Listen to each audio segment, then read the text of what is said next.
The second major type of marketing that we're going to be doing is called narrow Facebook advertising. This works in conjunction with broad advertising, and it's primarily concerned with generating short-term results. So here we're very much focused on narrow targeting and generating a strong return on investment and generating conversions. Why am I calling it narrow? There are a lot of different terms that people use to describe this type of marketing, but I think the best fitting is narrow because it really encompasses the scale to which we can take these campaigns. And the scale is actually quite small because who we're targeting primarily is in-market buyers. Now, if people only buy consumer products once a year, once a month, once every few months, then at any given time, they're not in market. They're not in the shopping mindset. So if you think about something like a car, well, people might only buy a car once every 5 years or perhaps even once in their lifetime. So the vast majority of people are not in market. And that's why it's very important to get the targeting right so that we can hone down to those people that are more susceptible to our messages with narrow advertising. So the primary way of defining the target would be in-market buyers, but we're also going to define the targets in different ways. So there's also retargeting audiences. So it's not just everyone in our target market, but we're also going after specifically those perhaps that visited our website, those that watched one of our video advertisements, those that clicked one of our image ads, something like that. We're also going to be focused to some extent on current customers, perhaps upselling them, perhaps getting them into recurring revenue streams, engaging them, activating them. Maybe they bought a low ticket offer for $5 and we're trying to upsell them to a $100 offer, something like that.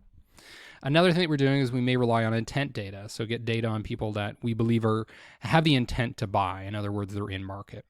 The other thing that we're going to do is we're going to target based on events that are happening. So again, we're getting to the idea of the trigger or the event that prompted the purchase process. So for example, that might be somebody that recently bought a home. Well, they're probably going to be in market for furniture, home insurance, etc. So the overarching idea here is the narrow targeting. That's the strategic level of what we're trying to achieve here. And I find way too many people get wrapped up in the technical mechanics, but really we're segmenting Facebook audiences into two groups, the broad group and then the narrow group.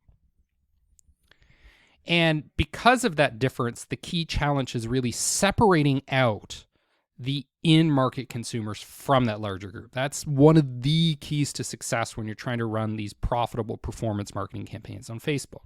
So you can see here that if this is our total addressable market, all of our target customers, all of the category buyers, for example, only a fraction of that are going to be in-market customers. So to highlight this point, I want to talk about Coca-Cola. Coca-Cola is something that you think a lot of people know about, which they do, and you also may think that they buy very frequently.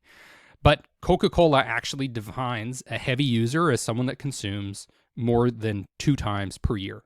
And that might be surprising. But what this tells us is that at any given time, even with products that people buy a lot, they're not actually in the shopping mindset. So identifying who those people are is critical to the success of these campaigns, especially if you're not running any sort of broad advertising for long-term growth. So we got to parse out this tiny fraction of the market. So how do we triage these in-market consumers? How do we separate them from the pack?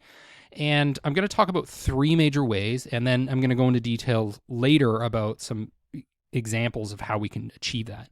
So the most obvious way to me is through retargeting. Some examples here is you retarget people based on their Facebook engagement. And in particular, what we're interested in is people's engagement with something that suggests purchase intent. So for example, if you just go out with a generic blog post, a generic white paper, or something that's captivating that people want to download, that may generate responses, it may generate interest, but it may not necessarily indicate that they have any intention at all at buying in the next few months or the next few weeks or today.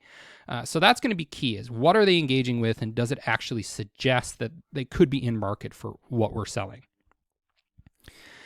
So the other thing that we can do is we can use more advanced in-market targeting, which is available in other channels. So for example, with Google Display Network, they actually have the ability to target in-market audiences.